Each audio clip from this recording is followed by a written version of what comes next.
Magandang araw mga kalupa.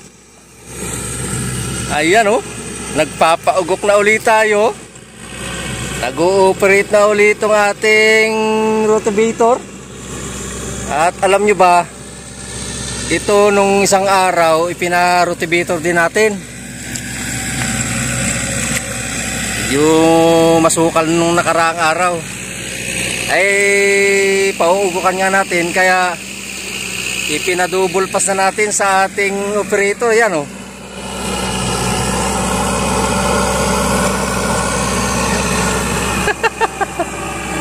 Ay sus! Lahat ng ikamiminus ginagawa ng maglulupa. Ay sus! Trabaho natin yan mga maglulupa. Bagay dito po sa area kong ito ay napaka-peligroso dahil ito po yung area ko na nakasunganga sa ilog. At kapag talagang malalakas ang bagyo ay talagang baha itong lugar na ito. Yun naman ang disadvantage naman mga kalupa kapag tag-ulan dito sa lugar na to. Pero pagka yung tag-araw, meron po tayong water system, may patubig. At dahil kagabi nga po yung umulan, ito dapat ay igay, ay nagkatubig. Pero okay lang yan kasi po tayo nga ay nagpapaugok sa basa. Paugok sa basa mga kalupa. Kaya yung ating kasama Euro nagsasabog na uli. Wala talaga magagawa. Isa pa uli ito sa ating technique, strategy para tayo'y makatipid sa panahong ito na talagang mababa ang moral naming mga maglulupa, na sa tingin po namin ay baka hindi kami kumita kahit pa mag-ani ay tatanim. Ay ganito po ang aming diskarte. Diskarte ko po dahil hindi ko po alam yung diskarte ng iba, kung paano po sila nag-iisip ng ekonomiya pagdating po sa pagbubukid na ganito, na tayo po ngayon ay murang produkto. Pero kami po patuloy pa rin po tayong umaasa na mababago po ito pagdating po ng tamang panahon.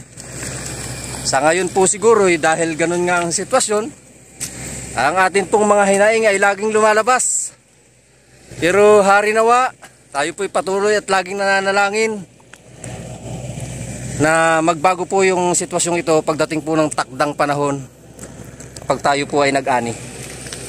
At hari nawa nga po, tayo'y matulungan pa rin ng ating gobyerno sa pagtimbang, pagbalanse ng sitwasyon po ng mga magsasaka ng atin pong mahal na bansa. At sa oras pong ito mga kalupa, ito yung ating isa pang teknik, paugok naman sa basa. Pero ang atin pong binhi ay tuyo. Kasalukuyan pong sinasabog. Ang binhi po natin sa area pong ito, mabango. Yung hindi piki, ang bango. 218 po. Alam nyo, sa totoo lamang, maigi nga sana kung 218 lahat ang may itanim. Kasi maganda po ang presyo ng ating 218 kahit pa bumabagsak minsan. Ang presyo ng lahat ng variety ng palay pag tag-ani, ito pong 218 ay hindi basta-basta bumababa dahil nga po siya ay sinted. Ay mahal din po naman ang merkado ng ating palay na 218. Kaya lang kukunti yung binhi natin, kaya dito lang natin tatanim sa ating 2.5 hectares na to, yung ating binhing 218. At sa oras pong ito mga kalupa, 218 ang tanim, mabango. Pero bahala na sa tag-ani kung may presyo pa rin ang ating paugok sa basang lupa ng tuyong 218. Magandang araw.